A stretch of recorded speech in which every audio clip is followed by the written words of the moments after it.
So our first DLC offering is called First Strike. It releases February 1st. It has 5 new levels in it, 4 brand new multiplayer maps, as well as a zombie level called Ascension.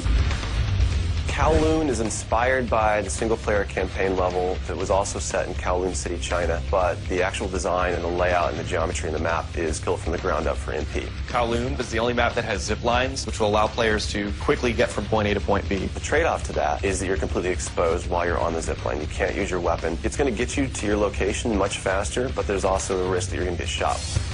Discovery is an Antarctic research station that was a German outpost left over from World War II. The two sides of the map are divided by a deep chasm. You're always kind of fighting for control over that crossover from one side of the map to the other. My tips for Discovery is really just learning the layout of the map, understanding how that chasm can impact the flow of the gameplay, and always being conscious of the exposure that you have to long-range weapons. You might be on a snow bridge and somebody throws a grenade, which collapses the floor around you.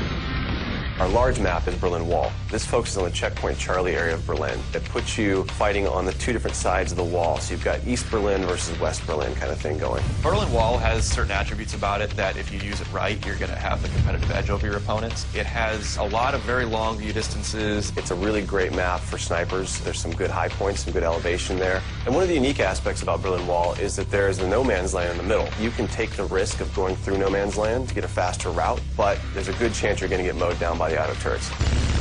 The stadium's one of my favorite maps. I am a run and gunner, so I tend to like that map. It's going to provide those close quarter players tight adrenaline, action-packed experience. So never underestimate the value of tactical insertion, and always be checking your corners and realize that these engagement distances are going to be really small, so use that to your advantage. I think it's going to cater to a lot of the players who just like the frenetic style of gameplay that Call of Duty has to offer.